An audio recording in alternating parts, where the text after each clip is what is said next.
এই ভিডিওতে আমি আপনাদের দেখাবো যে কীভাবে আপনারা আপনাদের ফেসবুক অ্যাকাউন্টে পাসওয়ার্ড চেঞ্জ করবেন। তো ফেসবুক অ্যাকাউন্টে পাসওয়ার্ড চেঞ্জ করার জন্য আপনারা আপনাদের ফোন থেকে ফেসবুক অ্যাপ্লিকেশনটি ওপেন করবেন। ফেসবুক অ্যাপ্লিকেশন ওপেন করার পর এবার আপনার ওপরে এখানে ডান দিকে 3টি লাইনে ক্লিক করবেন।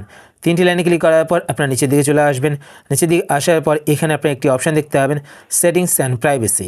তো আপনার সেটিংস অ্যান্ড প্রাইভেসি এই অপশানটিতে ক্লিক করবেন। এই অপশানে ক্লিক করার পর এইবার আপনার এখানে একটি অপশান দেখতে পাবেন, সেটিংস। তো আপনার সেটিংস অপশানটিতে ক্লিক করবেন। সেটিংস অপশানে ক্লিক করার পর এবার আপনার প্রথমে এখানে একটি অপশান দেখতে পাবেন, অ্যাকাউন্ট সেন্টার। তো আপনার অ্যাকাউন্ট সেন্টার এই অপশানটিতে ক্লিক করবেন। এই অপশানে ক্লিক করার পর এইবার আপনি একটু নিচের দিকে চলে আসবেন। নিচের দিকে আসার পর এখানে একটি অপশান আপনারা দেখতে পাবেন, পাসওয়ার্ড অ্যান্ড সিকিউরিটি। তো আপনার পাসওয়ার্ড অ্যান্ড সিকিউরিটি এই অপশানটিতে ক্লিক করবেন। এই অপশানে ক্লিক করার পর এবার আপনার প্রথমে এখানে একটি অপশান দেখতে পাবেন, চেঞ্জ পাসওয়ার্ড। তো আপনার চেঞ্জ পাসওয়ার্ডে ক্লিক করবেন। চেঞ্জ পাসওয়ার্ডে ক্লিক করার পর এবার আপনারা এখান থেকে আপনাদের ফেসবুক প্রোফাইলটি সিলেক্ট করে নেবেন। ফেসবুক প্রোফাইল সিলেক্ট করার পর এইবার আপনারা ওপরে এখানে দেখতে পাচ্ছেন কারেন্ট পাসওয়ার্ড, তারপর দেখতে পাচ্ছেন নিউ পাসওয়ার্ড, তারপর দেখতে পাচ্ছেন রিটাইপ নিউ পাসওয়ার্ড। তো কারেন্ট পাসওয়ার্ডের জায়গায় আপনাদের যে পুরনো পাসওয়ার্ডটি রয়েছে সেই পাসওয়ার্ডটি দিয়ে দেবেন। তারপর দেখতে পাচ্ছেন নিউ পাসওয়ার্ডের জায়গায় আপনারা নতুন পাসওয়ার্ডটি দেবেন, যে পাসওয়ার্ডটি আপনারা রাখতে চান। তারপর রিটাইপ নিউ পাসওয়ার্ডের জায়গায় নতুন পাসওয়ার্ডটিকে আবার টাইপ করবেন। আর যদি আপনার পাসওয়ার্ড ভুলে গিয়ে থাকেন তাহলে সেই ক্ষেত্রে আপনারা কী করবেন, নিচের দিকে আসবেন। নিচের দিকে আসার পর এখানে একটি অপশান আপনারা দেখতে পাবেন, ফরগট ইয়োর পাসওয়ার্ড। তো আপনার ফরগট ইয়োর পাসওয়ার্ডে ক্লিক করবেন। ফরগট পাসওয়ার্ডে ক্লিক করার পর আপনাদের ফেসবুক আইডিটি যেই ফোন নাম্বার বা ইমেল আইডি দিয়ে তৈরি করা রয়েছে সেই ফোন নাম্বার বা ইমেল আইডি দেখতে পাবেন। এবার সেই ফোন নাম্বার বা ইমেল আইডির মধ্যে যেটা আপনাদের কাছে রয়েছে, অ্যাভেলেবেল রয়েছে, সেটা আপনারা এখান থেকে সিলেক্ট করবেন, কেননা সেখানে কিন্তু আপনাদের একটি ওটিপি যাবে। তো দেখুন আমি এখান থেকে ফোন নাম্বার সিলেক্ট করছি। তো এখান থেকে আমি সেন্ড কোড ভায়া SMS, তো এটা সিলেক্ট করলাম। সিলেক্ট করার পর আর একটা কথা বলে রাখি, ওপরে এখানে দেখতে পাবেন সেন্ড কোড ভায়া হোয়াটসঅ্যাপ। তো এটা যদি আমি সিলেক্ট করতাম তাহলে কিন্তু হোয়াটসঅ্যাপে আমার SMS যেত, ঠিক আছে, মানে ওটিপি যেত। তো আমি এখান থেকে সেন্ড কোড ভায়া SMS সিলেক্ট করলাম। সিলেক্ট করার পর কন্টিনিউ বাটনে ক্লিক করলাম। তো কন্টিনিউ বাটনে ক্লিক করার পর একটু ওয়েট করবেন আপনারা।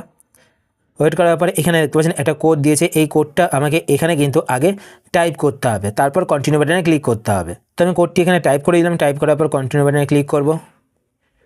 তো ক্লিক করার পর দেখতে পাচ্ছেন আমার ফোন নাম্বারে কিন্তু ভেরিফিকেশন কোড চলে গেছে, ঠিক আছে। তো দেখি কতক্ষণে আসে।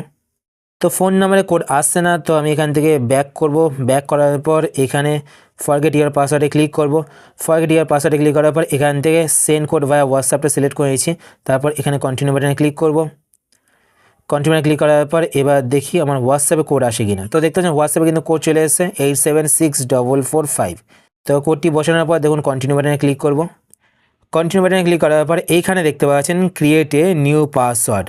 তো এখানে এন্টার এ নিউ পাসওয়ার্ড, এখানে ক্লিক করে আপনারা আপনার নতুন পাসওয়ার্ডটি দিয়ে দেবেন। পাসওয়ার্ড দেওয়ার পর আপনারা এখানে এই বক্সটাতে টিক করবেন। টিক করলে কী হবে, আপনাদের ফেসবুক অ্যাকাউন্ট যদি অন্য কোনো ডিভাইসে লগ ইন করা থাকে সেই ডিভাইস থেকে আপনাদের ফেসবুক অ্যাকাউন্টটি লগ আউট হয়ে যাবে। তারপর আপনারা এখানে নেক্সট বাটনে ক্লিক করবেন, তো আপনাদের পাসওয়ার্ড চেঞ্জ হয়ে যাবে। তো এইভাবে কিন্তু যদি আপনার পাসওয়ার্ড ভুলে গিয়ে থাকেন তো পাসওয়ার্ড কিন্তু আপনারা এখানে চেঞ্জ করতে পারেন। আর যদি আপনাদের পাসওয়ার্ড মনে থাকে তাহলে আপনারা এখান থেকে ব্যাক করবেন। ব্যাক করার পর এই পেজটাতে আসবেন। আসার পর এখানে কারেন্ট পাসওয়ার্ডের জায়গায় আপনাদের পুরনো পাসওয়ার্ডটি দিয়ে দেবেন। তারপর নিউ পাসওয়ার্ডের জায়গায় নতুন পাসওয়ার্ডটি টাইপ করবেন। রিটাইপ নিউ পাসওয়ার্ডের জায়গায় নতুন পাসওয়ার্ডটিকে আবার কনফার্ম করবেন। আর এটা তো বলে কি আপনারা কিন্তু মিনিমাম 8 ক্যারেক্টারের পাসওয়ার্ড রাখবেন। আর পাসওয়ার্ডের মধ্যে কিন্তু আপনারা অবশ্যই স্পেশাল ক্যারেক্টার অ্যাড করবেন। স্পেশাল ক্যারেক্টার কোনগুলো অ্যাড করতে পারবেন তো এখানে দেখতে পাচ্ছেন বলে দেওয়া হয়েছে, দেখবেন ডলার, তারপর দেখবেন @%, ঠিক আছে। এই স্পেশাল ক্যারেক্টারগুলো কিন্তু আপনারা অ্যাড করতে পারবেন। তারপর নিচে এখানে চেঞ্জ পাসওয়ার্ডে ক্লিক করবেন, তো আপনাদের পাসওয়ার্ড চেঞ্জ হয়ে যাবে। তো এইভাবে কিন্তু আপনারা আপনাদের ফেসবুক অ্যাকাউন্টের পাসওয়ার্ড চেঞ্জ করতে পারেন। আশা করছি আজকে ভিডিওটা আপনাদের হেল্পফুল হয়েছে। যদি হেল্পফুল হয়ে থাকে তাহলে অবশ্যই লাইক করে দেবেন। আর আপনি যদি এই চ্যানেলে নতুন হয়ে থাকেন তো চ্যানেলকে সাবস্ক্রাইব করে পাশে বেল আইকনটি কল করে রাখবেন এরকম নতুন নতুন ভিডিওর নোটিফিকেশন পেতে। তো আজকের মতো এই পর্যন্তই, আবার দেখা হবে আপনার সাথে নতুন একটি ভিডিওতে। তো টাটা, সবাই ভালো থাকবেন।